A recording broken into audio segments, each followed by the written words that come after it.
The lighthouse had stood at the edge of the world for longer than anyone could remember. It was not tall in a proud way, nor grand in its design. Its stones were worn smooth by salt and time, its white paint softened into shades of pearl and cream. Each evening, as the sky melted from blue into violet, the light awakened quietly, as if it had been waiting all day just for the night to arrive. People said the lighthouse watched over ships, but the sea knew better. It watched over dreams. Inside the lighthouse lived an old keeper named Elias. His hair was silver, his movements slow, his voice rarely used. He spoke mostly to the wind, to the gulls, to the waves that tapped gently at the rocks below. He had learned long ago that silence listened back. Each night, Elias climbed the spiral steps, one careful foot after another, carrying the lantern oil as though it were something fragile and alive. When he reached the top, he cleaned the glass, trimmed the wick, and lit the flame with the same patient care he had shown for decades. As the light began its steady turning, Elias would sit in the small wooden chair beside it, hands resting on his knees, eyes half closed. That was when the dreams arrived. They came softly, like breath on cold air. Some drifted in from faraway ships, wrapped in hopes of home and rest. Others rose from the shoreline cottages where children slept beneath quilts and adults dreamed of quieter lives. The lighthouse did not judge the dreams, it welcomed them all. Tonight felt different. The air was unusually still, and the sea lay flat and dark, like polished glass. Elias sensed it the moment he lit the lamp. The flame flickered once, then settled into a deeper glow than usual. He leaned forward slightly. "Ah," he murmured, barely louder than the flame itself. "You've come early." From the horizon, something gentle moved. Not a ship, not a storm, a dream without an owner. It drifted slowly across the water, glowing faintly, uncertain where to go. Elias had seen this before, though rarely. These were the dreams that had slipped loose, forgotten, delayed, or left behind when sleep came too quickly or not at all. The lighthouse light warmed as the dream approached, guiding it closer. Elias opened a small wooden box at his side.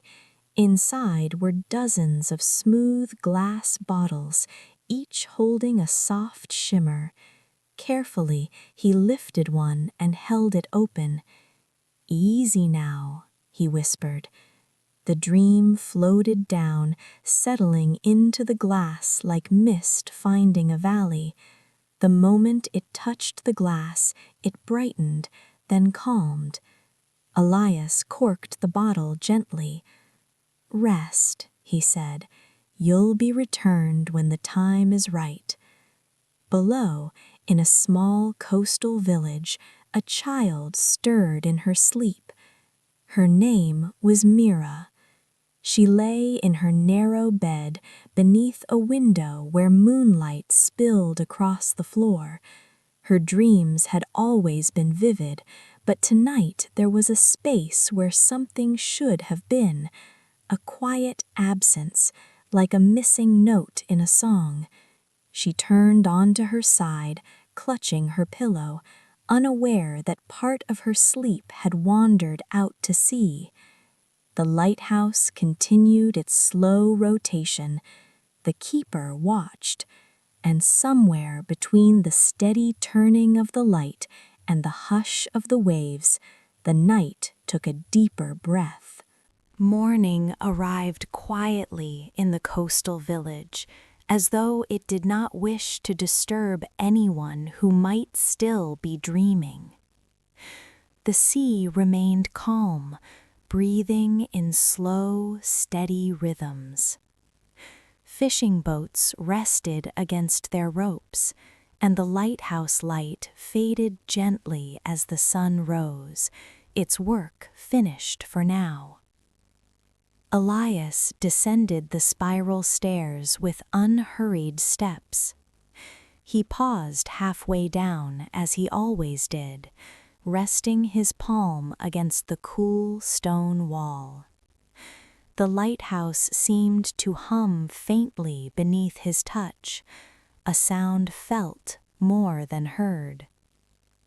"You did well," he murmured. The lighthouse answered with silence, which was its way of agreeing. In the village below, Mira woke slowly. Her eyes opened to the pale light slipping through her window, and for a moment she lay still, listening. Something felt different, not wrong, just incomplete. She sat up, rubbing her eyes. Usually she remembered her dreams as clearly as stories told aloud. She could recall colors, places, feelings that lingered long after waking, but this morning there was only a soft blankness, like a page left unwritten. Mira frowned slightly.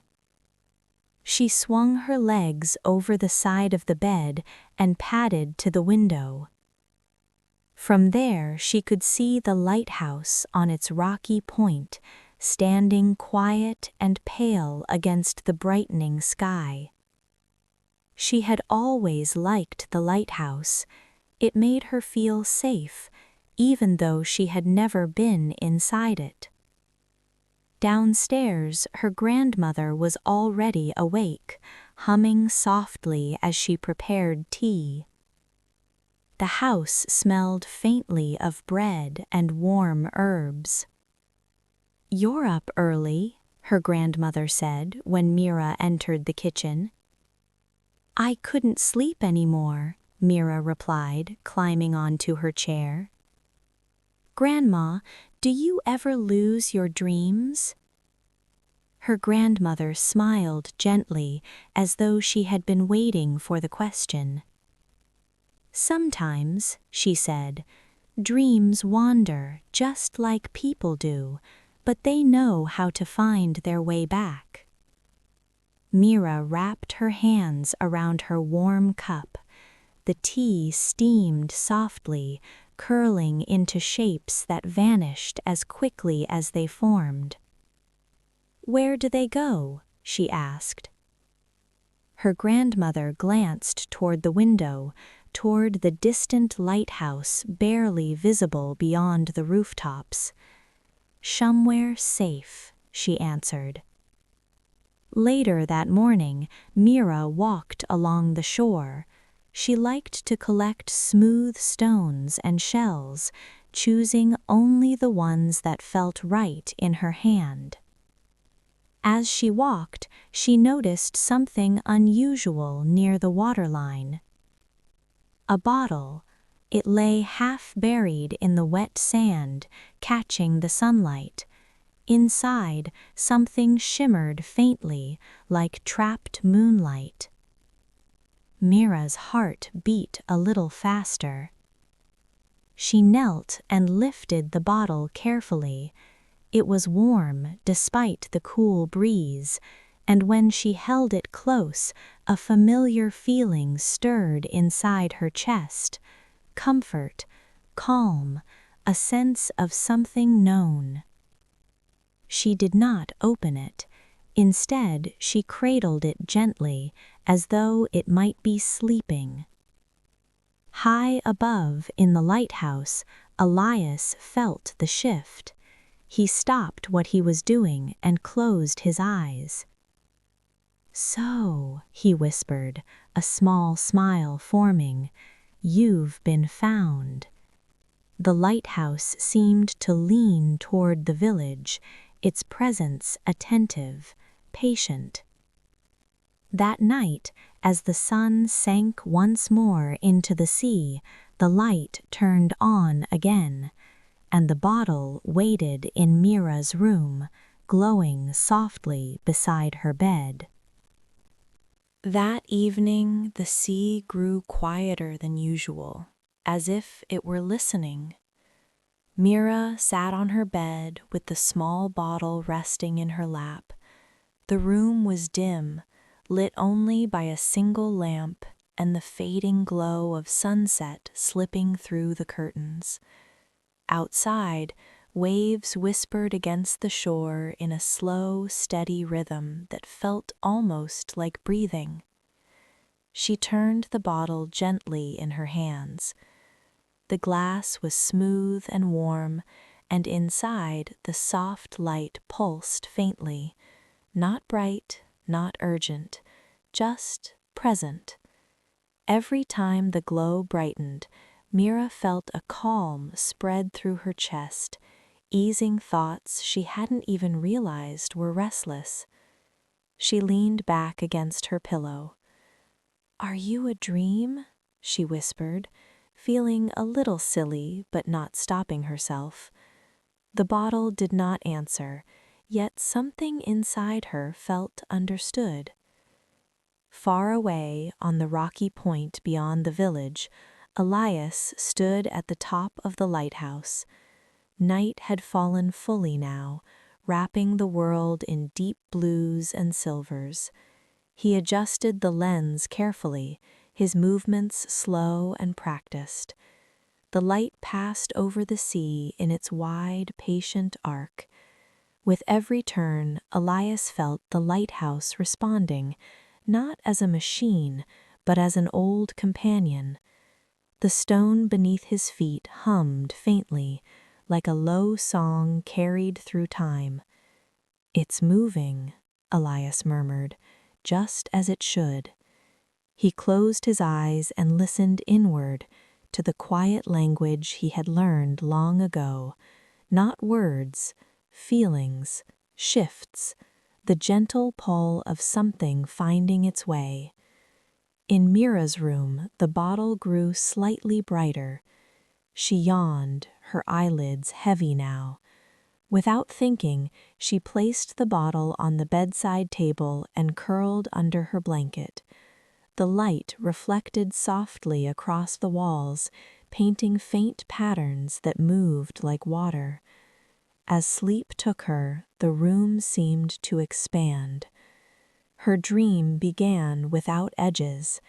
She stood on the shore, but the sand beneath her feet shimmered like starlight. The sea was closer than it should have been, its surface glowing softly, rising and falling in slow motion. From the water, something emerged, not frightening, not sudden, a shape made of light and calm, drifting upward like mist.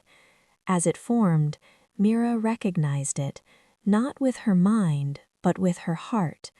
A child. The child looked about her age, her hair floating gently as if underwater, even though she stood on the shore. Her eyes held reflections of moonlight and deep sea blue, and when she smiled, the world felt warmer. "Hello," the child said, her voice like distant waves. Mira smiled back without fear. "Did you lose something?" Mira asked softly. The child nodded, her expression thoughtful rather than sad. "I wandered," she said. "I followed the light." Mira glanced toward the horizon. In the distance, the lighthouse beams swept across the water, slow and steady. "That light?" Mira asked. "Yes," the child replied. "It sings." Before Mira could ask more, the sea stirred. The water rose slightly, glowing brighter, and from its depths came a presence, larger, calmer, full of quiet strength. A figure formed beneath the surface, watching. The child turned, her smile fading just a little. "My mother is looking for me," she said, though there was no fear in her voice, only knowing. Mira felt a gentle ache in her chest. "Will you go back?" she asked. The child nodded again, reaching out and touching Mira's hand. Her fingers were cool and warm at the same time, like sea foam under moonlight. Then the dream softened. The shore faded, the sea dimmed, and the lighthouse light became a single glowing point that slowly folded inward. Mira slept deeply after that, her breathing slow and even. At dawn, she awoke with tears on her lashes and peace in her heart. The bottle beside her bed was dark now, empty, yet the room felt fuller than before. She carried the bottle back to the shore that morning and placed it gently at the water's edge. A wave came in, slow and careful, and took it away without a sound. High above, Elias watched from the lighthouse as the sun rose. He felt the shift settle. "Welcome home," he whispered, not knowing to whom. The sea answered with calm, and somewhere far beneath its surface a child slept safely, wrapped in a mother's watchful presence. The lighthouse light dimmed, resting until nightfall, and the world continued, just a little more whole than it had been before. The grandmother paused for a moment, letting the silence settle like a soft blanket over the room.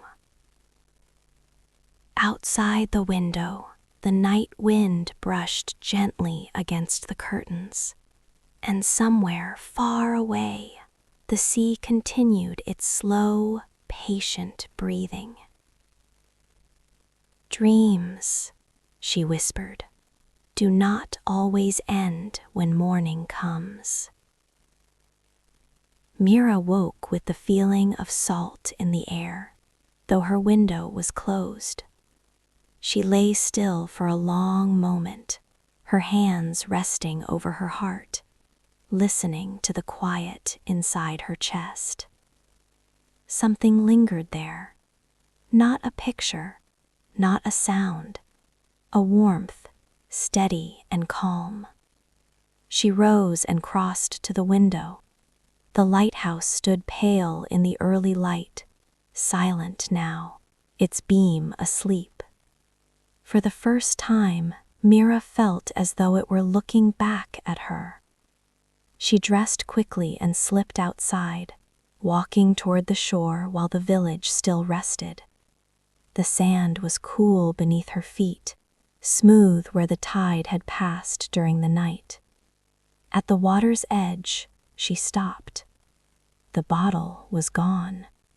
In its place lay a single seashell, curved and pale, shimmering faintly as though moonlight had been trapped inside it. Mira knelt and lifted it carefully. When she held it to her ear, she did not hear the sea. She heard laughter. Not loud, not wild, soft, distant, full of joy. A child's laughter carried on water. Her eyes filled with gentle tears. She did not try to stop. Beneath the waves, far below where sunlight faded into blue, the sea stirred with motion and purpose. The coral paths glowed faintly as currents shifted, carrying news in the language only the ocean knew. Schools of fish parted and flowed back together, making way for a figure moving swiftly through the deep. She was called Nerida. Her hair streamed behind her like silver kelp, her eyes wide and searching. For days, though time flowed differently beneath the waves, she had felt the absence beside her, the space where her child should have been. She followed the pull of warmth. Fear and hope moved together within her, guiding her forward. Every ripple carried echoes, laughter, curiosity, light. Above, Mira sat on a smooth rock, turning the shell over in her palm. "I remember you," she whispered, though she did not know why. The shell warmed slightly, as if answering. That night, the lighthouse woke early. Elias felt it before the sun had fully set. The stone walls hummed softly, restless. He climbed the spiral stairs, his steps quicker than usual. "She's close," he said, breathless, laying his hand against the lens. The light flared brighter than it had in years, not harsh, but welcoming. It stretched farther across the sea, its beam widening, reaching not just ships, but something far older. Deep below, Nerida felt it. The light touched her like a hand at her back, steadying her, guiding her forward. Her fear eased slightly, replaced with certainty. "She followed the light," she whispered, "and the light will lead her home." At the shore, Mira slept with the seashell tucked beneath her pillow. Her dreams returned, gentle and slow. She dreamed of water that did not frighten her. She dreamed of arms that gathered, of warmth that surrounded. And somewhere within those dreams, a mother and child moved closer with every breath of the sea between them. The lighthouse stood watch through the night, its beam sweeping wide and patient, carrying reassurance in every pass. The ocean listened and answered.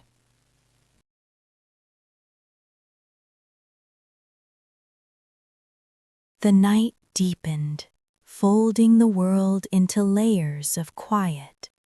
Mira slept soundly, her breath slow and even, the seashell resting beneath her pillow like a small, steady heartbeat.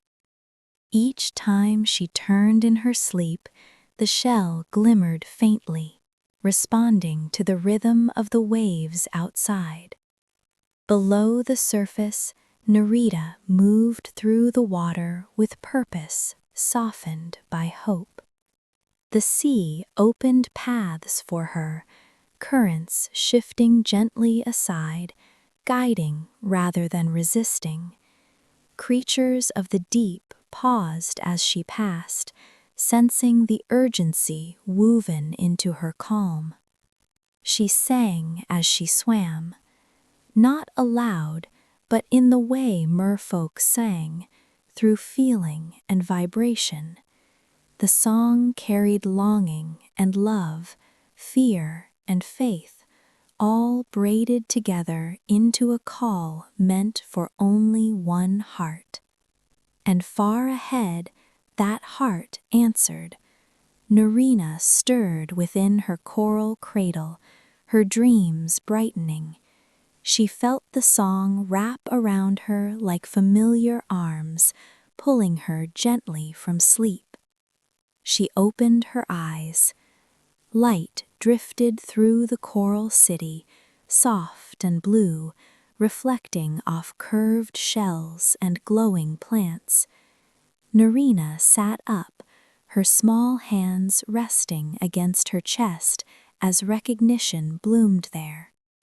"Mother," she whispered. She slipped from her resting place and swam upward, following the feeling she knew as surely as breath. The city did not stop her. It never would. Above, on the surface, the sea remained calm, though something shifted within its depths. The lighthouse beam swept wide, touching the water again and again, its rhythm steady and sure. Elias stood watching, his face lit by the glow. They're moving toward each other now, just a little more. Near the shore, Mira slept on, wrapped in dreams shaped by warmth and sound. In one, she stood again by the glowing sea, but this time she was not alone. Two figures moved beneath the surface, one large, one small, rising together. Mira felt no fear, only joy. The larger figure reached the shallows first, her presence filling the water with calm strength. The smaller one followed, her light bright and playful. They did not rise fully. They did not need to. Nerita's eyes met Mira's across the thin veil of water. Gratitude passed between them without words, deep and sincere. The smaller one, Nerina, smiled and pressed her hands against the surface, mirroring the way Mira had once done in her dream. "I didn't forget," Nerina said softly, though her lips did not move. Mira smiled in her sleep. At the edge of the village, the tide shifted. A soft wave rolled higher than the others, touching the sand where Mira had stood so many times before. When it retreated, something remained. By morning, Mira would find it. A small woven charm of seagrass and pearl, warm to the touch, resting where the waves had kissed the shore. A reminder. As dawn approached, Nerita gathered her child close, their foreheads touching. "Come home," she said gently. Nerina nodded, though her gaze lingered upward, toward the world above the water. "I will remember," she promised. They descended together, their light fading into the blue, but not disappearing. It never truly did. The lighthouse beam softened, then dimmed as the sun rose. Elias exhaled slowly, a smile touching his lips. "Safe," he whispered, and the sea, satisfied, returned to its patient breathing. The grandmother's voice grew softer still, as if the story itself were settling down to rest. "Even when love finds its way back," she whispered, "its echoes remain." Morning arrived, wrapped in pale gold light. Mira woke slowly, the calm from her dreams lingering like warmth beneath her skin. She sat up and reached instinctively beneath her pillow. The seashell was still there, cool and smooth against her fingers. She smiled. Outside, the sea glittered gently, untroubled and wide. After breakfast, she slipped out of the house and walked toward the shore, the charm she would soon find waiting for her without her knowing. Near the waterline, something caught her eye. A small woven charm lay on the sand, braided from seagrass and threaded with a single pearl that glowed softly in the sun. Mira knelt and picked it up. It felt alive in a quiet way, warm and comforting. She closed her fingers around it, pressing it to her chest. "I'll keep you safe," she whispered. Far beneath the waves, Nerida and Nerina returned to the coral city. The sea welcomed them, currents curling gently in greeting. Nerina laughed as she swam, her joy light and bright, yet touched now with something new. Understanding. She played again among the glowing reefs, but sometimes she paused, drifting upward just enough to feel the bowl of the surface. Nerida watched her with calm eyes. She learned, she said softly, that is enough. The lighthouse stood silent through the day, resting. Elias sat outside its base, his back against the stone, watching gulls circle lazily above the waves. He felt complete in a way that did not need explanation. That evening, as the sun dipped low, the village gathered along the shore. Lanterns were lit, blankets spread. Someone played a slow tune on a small instrument, and laughter drifted like smoke into the sky. Mira sat with her grandmother, the charm tied gently around her wrist. "What are we celebrating?" Mira asked. Her grandmother smiled. "Safe journeys and gentle returns." As night fell, the lighthouse beam ignited once more, its glow steady and kind. Out at sea, something answered. A shimmer rose briefly beneath the surface, too soft to frighten, too quick to explain. Those who noticed felt only peace. Mira lifted her hand and waved, not knowing exactly why. Far below, Nerina felt it and waved back, laughing, her light flashing like a star beneath the waves. Nerida watched her, heart calm at last.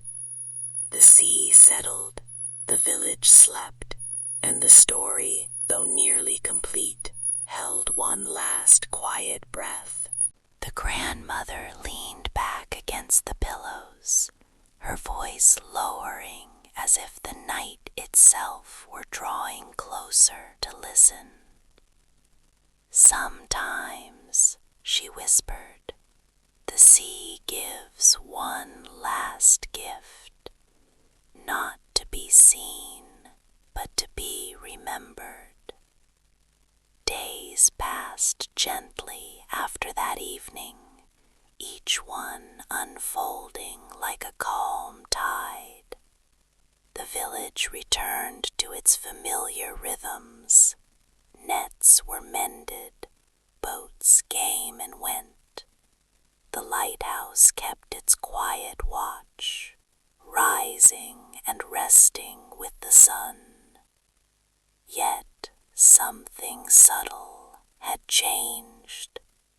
Mira felt it most clearly. She moved through her days with a softer step, as though the ground itself were kinder beneath her feet. The charm on her wrist never left her, its pearl catching light in ways that made her pause and smile. At night, her dreams were deeper now, smoother, like drifting on warm water without fear of sinking. In those dreams, she did not always see Nerina, but she felt her, a presence like a hum beneath the surface of thought, steady and reassuring. Far below the waves, the coral city glowed peacefully. Nerina swam through its winding paths, her laughter echoing softly between living walls of color. Other young merfolk gathered around her, listening as she told stories, not with words, but with pictures shaped from light. She shared the island.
The grandmother's voice softened even more, as though it were drifting on water. Every story, she whispered, leaves behind a quiet place where the heart can rest. The season began to change. Warm days lingered, but evenings grew cooler, and the sea reflected deeper shades of blue. The village slowed in small, tender ways. Doors closed earlier. Lanterns stayed lit longer. Conversations softened into murmurs meant not to disturb the night. Mira noticed the changes without feeling sadness. She welcomed them. Each night she sat by her window for a while before sleeping, the charm resting against her wrist, the lighthouse visible beyond the rooftops. Its light moved steadily, never rushing, never faltering. She began to hum, not a song she knew, not something she had learned, just a sound that rose naturally from her chest and flowed outward. When she hummed, her breathing slowed, and her thoughts drifted into calm, open spaces. Below the waves, Nerina felt the hum like a gentle thread. She paused in her play, tilting her head as the sound reached her through layers of water and memory. It was faint but unmistakable. "She remembers," she whispered, smiling. Nerida watched her daughter closely. "Not with longing," she said softly, "with peace." They swam together through fields of glowing coral, passing creatures that pulsed with soft light.